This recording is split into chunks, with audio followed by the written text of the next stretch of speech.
दादा दीदी आपन सपाय मन के मोचो बाटले जुहार राम राम। मां दंतेश्वरी की पावन धरा को मेरा प्रणाम। आप विराजिए दोनों साथी।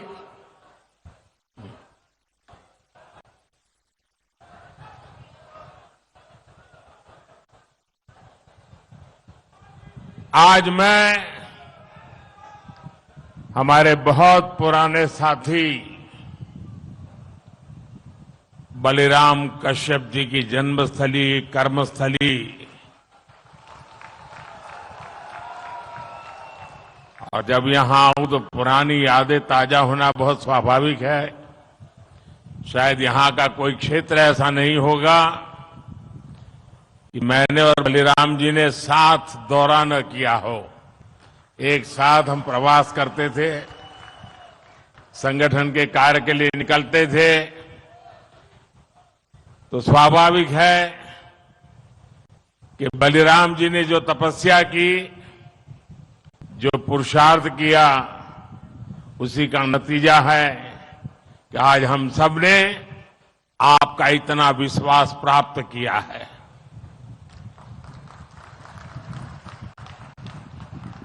प्यारे भाइयों बहनों, देश के लिए, आदिवासी कल्याण के लिए बलिराम जी हर पल जागरूक रहते थे। जितना हो सके करने का प्रयास करते थे और बस्तर ने, छत्तीसगढ़ ने मुझे और भाजपा के हमारे हर साथी को अपने आशीर्वाद देने में कोई कमी नहीं रखी है। और आज भी यहां दूर दूर से इतनी विशाल संख्या में आप हमें आशीर्वाद देने आए हैं। मैं उधर रेलिंग के बाहर भी बहुत बड़ी तादाद में चारों तरफ लोगों को देख रहा हूं।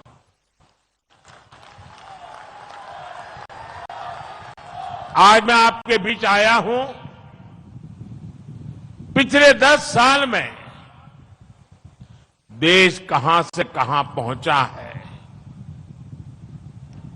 देश ने कितनी प्रगति की है और उसमें आप सबका जो साथ मिला है, मैं आप सबका आभार व्यक्त करने भी आया हूं।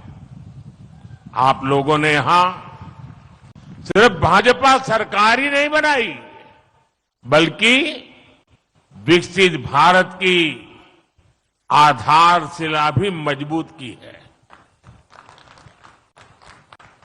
छत्तीसगढ़ वासियों ने, बस्तर के मेरे भाई बहनों ने मोदी की गारंटी पर मोहर लगाई है और आज उसी विश्वास से पूरा देश कह रहा है, फिर एक बार, फिर एक बार, फिर एक बार। साथियों, अनेक दशकों बाद देश ने भाजपा की स्थिर और मजबूत सरकार देखी है। हमारी सरकार की सबसे बड़ी प्राथमिकता रही गरीब का कल्याण। आजादी के बाद दशकों तक गरीब की जरूरतों को कांग्रेस की सरकारों ने नजरअंदाज किया। कांग्रेस ने कभी गरीब की चिंता नहीं की, उनकी परेशानियों को समझे तक नहीं। कांग्रेस के सबसे बड़ी परिवार के अमीरों को कभी महंगाई का मतलब समझ ही नहीं आया। आपने 2014 में गरीब के इस बेटे को देश की सेवा का अवसर दिया। कच्ची छत के नीचे रहने की तकलीफ क्या होती है, ये मुझे पता है।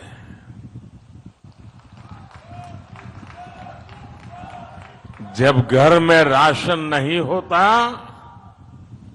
तो एक मां पर क्या बीतती है, ये मुझे पता है। जब दवा खरीदने के लिए घर में पैसे नहीं होते तो बेबसी कितनी ज्यादा होती है, ये मैं जानता हूं। और इसलिए मैंने ठाना कि जब तक गरीब की हर चिंता दूर नहीं करूंगा, मैं चैन से नहीं बैठूंगा।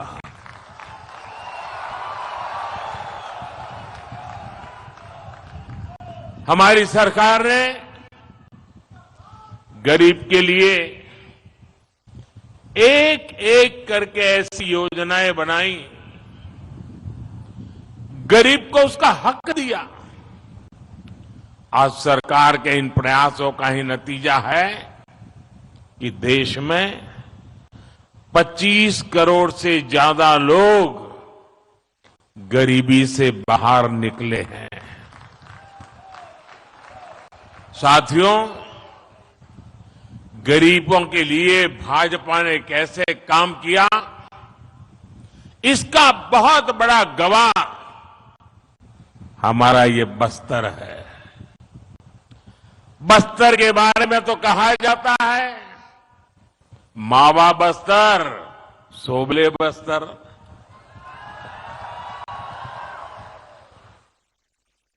बस्तर डिवीजन से ही मैंने आयुष्मान आरोग्य मंदिर के निर्माण की शुरुआत की थी। यह आयुष्मान आरोग्य मंदिर देश भर में गरीब को सस्ते इलाज, सस्ती जांच का प्रमुख केंद्र बने हैं। यहां छत्तीसगढ़ में भी हजारों आयुष्मान आरोग्य मंदिर खोले गए हैं। इन आरोग्य मंदिरों की वजह से गरीबों को इलाज की बहुत बड़ी सुविधा मिली है, उनकी चिंता कम हुई है। मोदी ने 5 लाख रुपए के मुफ्त इलाज वाली जो आयुष्मान भारत योजना चलाई है, वो भी गरीबों के बहुत काम आ रही है। हम अपने यहां जानते हैं, चाहे वो आदिवासी बस्ती हो या शहर हो, घर में मां कभी बीमार हो जाती है ना, तो घर में किसी को पता नहीं चलने देती कि वो बीमार है। कितनी पीड़ा हो, मां सहती रहती है। उसके मन में एक ही बात होती है, चलिए धीरे धीरे ठीक हो जाएगा। अगर परिवार में बच्चों को पता चलेगा कि मां को बीमारी है, मां को तकलीफ है, तो वो अस्पताल ले जाएंगे, बहुत खर्चा हो जाएगा, संतानों के सर पे कर्ज लग जाएगा। और इसलिए मां सोचती थी, अब कितने दिन लंबे जीना है, चलिए मुसीबत भोग लेंगे, लेकिन बच्चों पर बोझ नहीं बनने दूंगी। ये हमारी हर माता सोचती थी, सहती थी। तब आपके इस बेटे ने सोचा कि अगर तुम्हारा बेटा वहां बैठा है तो फिर आपकी बीमारी की चिंता ये तुम्हारा बेटा करेगा।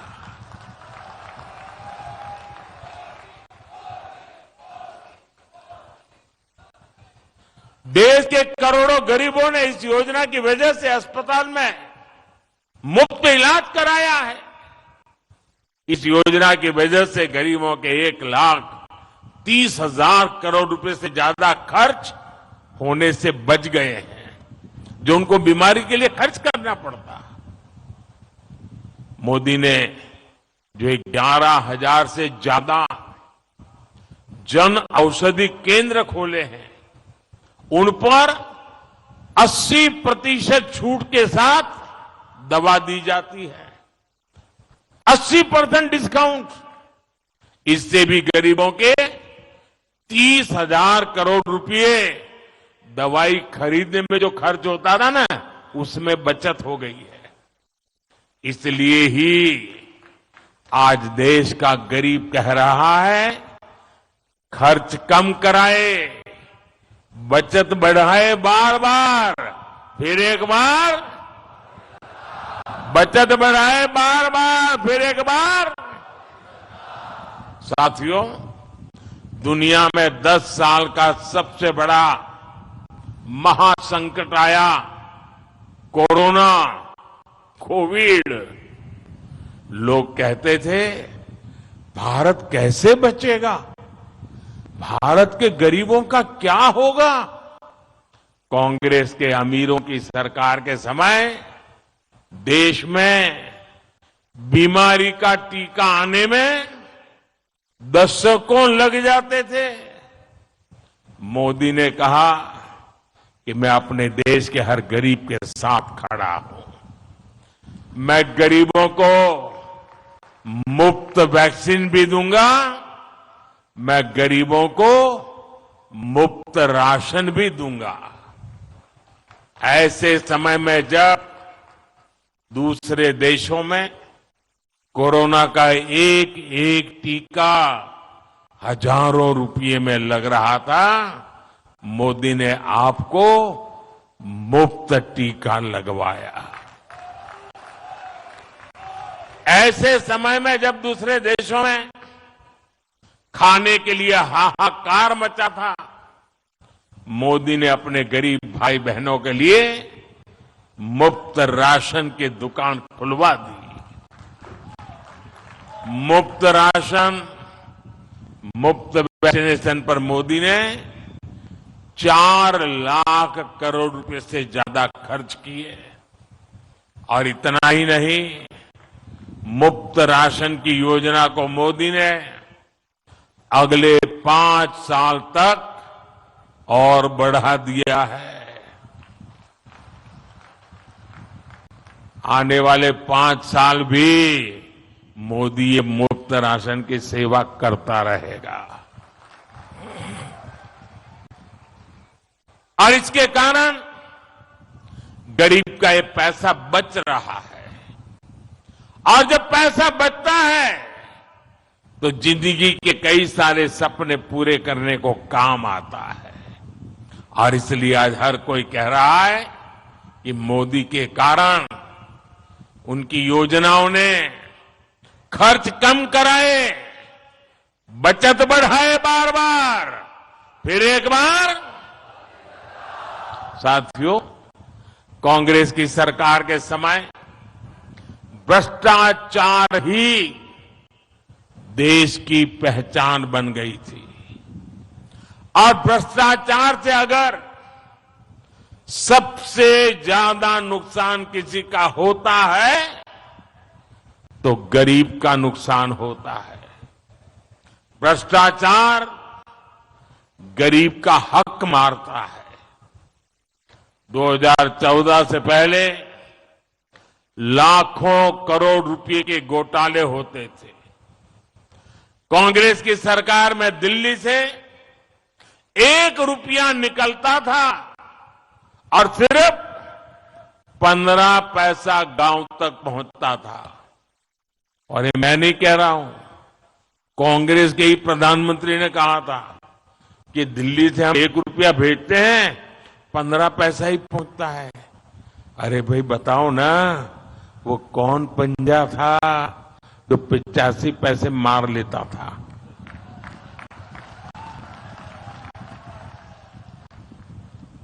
मोदी ने कांग्रेस की लूट की ये पूरी व्यवस्था, मैंने इसको बंद कर दिया है।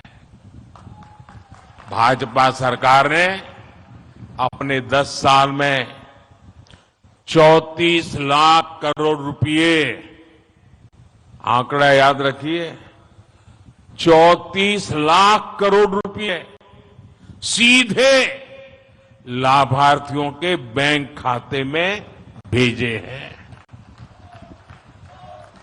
दिल्ली से 1 रुपया भेजा, पूरे 100 पैसे गरीब के खाते में जमा हो गए।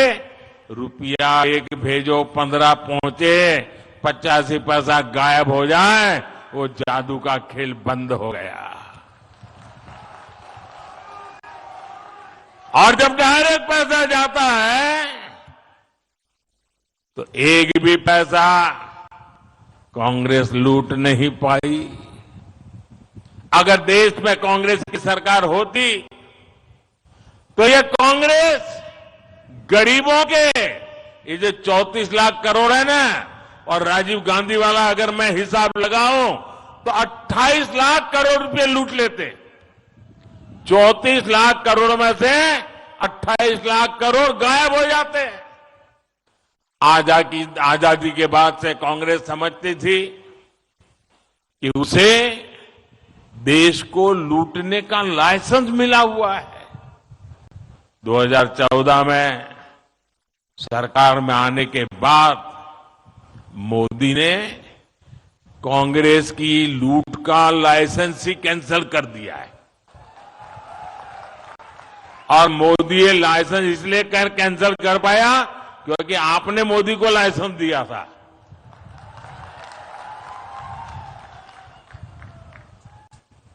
अब आप बताइए, जब उनकी दुकान बंद हो गई, लूटने का लाइसेंस चला गया, तो मोदी को गाली देंगे कि नहीं देंगे? देंगे कि नहीं देंगे? तो मेरी रक्षा कौन करेगा? मेरी रक्षा कौन करेगा? मेरी रक्षा कौन करेगा? ये मेरे कोटि कोटि देशवासी ही, मेरी माताएं बहनें आज मोदी का रक्षा कवच बन गई है। साथियों, मोदी ने जब घोटालेबाजों का रास्ता रोका, जब बिचौलियों की कमाई बंद की, तब से इनका पारा 7वां आसमान पर पहुंच गया है। ये मोदी के साथ बढ़ के छत्तीसगढ़ में कांग्रेस के भ्रष्टाचार पर आज कड़ी कार्रवाई हो रही है। यहां के युवाओं को जिन्होंने धोखा दिया है, उनकी तेजी से जांच चल रही है। हम नाराज होकर ये लाठी से मोदी का सिर फोड़ने की धमकी दे रहे हैं। मोदी गरीब का बेटा है, सिर ऊंचा रख करके चलता है।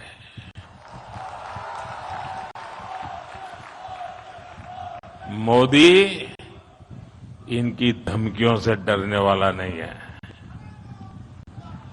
आप मुझे बताइए, गरीबों को जिन्होंने लूटा, गरीबों को जिन्होंने लूटा, उन्हें सजा मिलनी चाहिए कि नहीं मिलनी चाहिए? सब लोग बताइए, सजा मिलनी चाहिए? सजा मिलनी चाहिए? साथियों, कोई घर में घुस आए और लूटपाट करने लगे तो परिवार का हर सदस्य उससे भीड़ जाता है। मोदी के लिए तो मेरा भारत, मेरा परिवार है। मैं भी अपने देश को, अपने परिवार को लूटपाट से बचाने में जुटा हूं। और इसलिए मैं कहता हूं, भ्रष्टाचार हटाओ। और वो क्या कहते हैं? वो कहते हैं भ्रष्टाचारी बचाओ। चुनाव की रैलियां नहीं कर रहे हैं, भ्रष्टाचारी को बचाने की रैलियां कर रहे हैं। लेकिन ये सारे लोग कान खोल के सुन ले, ये मोदी को कितनी भी धमकियां दे दें, भ्रष्टाचारियों को जेल जाना ही पड़ेगा। ये मोदी की गारंटी है। भाइयों बहनों, रामनवमी बहुत दूर नहीं है। इस बार अयोध्या में हमारे रामलला टेंट में नहीं बल्कि भव्य मंदिर में दर्शन देंगे। 500 साल बाद ये सपना पूरा हुआ तो इसकी सबसे अधिक खुशी प्रभु राम के ननिहाल छत्तीसगढ़ को होना बहुत स्वाभाविक है। लेकिन कांग्रेस और इंडी गठबंधन राम मंदिर बनने से बहुत नाराज है। कांग्रेस के शाही परिवार ने राम मंदिर की प्राण प्रतिष्ठा का न्योता ठुकरा दिया। कांग्रेस के जिन नेताओं ने इस कदम को गलत बताया, उन्हें पार्टी से निकाल दिया गया। और एकाध दो जो अगर वहां पहुंच गए प्राण प्रतिष्ठा में, प्रभु राम के चरणों में सर झुकाया, तो उनको 6 साल के लिए पार्टी से निकाल दिया। ये दिखाता है कि कांग्रेस तुष्टीकरण के लिए किसी भी हद को पार कर सकती है। कांग्रेस ने जो घोषणा पत्र बनाया है उसमें भी मुस्लिम लीग की छाप है। साथियों, कांग्रेस को आज भी देश के लोगों की जरूरत से कोई लेना देना नहीं है। ये भाजपा सरकार है जो हर गारंटी जमीन पर उतार रही है। अभी हमारे मुख्यमंत्री जी बड़े विस्तार से बताते थे, यहां की भाजपा सरकार ने धान किसानों के बकाए रकम को चुकाने की गारंटी पूरी कर दी। तेंदुपत्ता संग्राहों को दी गारंटी पूरी कर दी। मैं यहां की बहनों को विशेष बधाई दूंगा। महतारी वंदन योजना का लाभ मिलने लगा है। और मेरा मुख्यमंत्री जी ने बताया, काशी बाबा के धाम से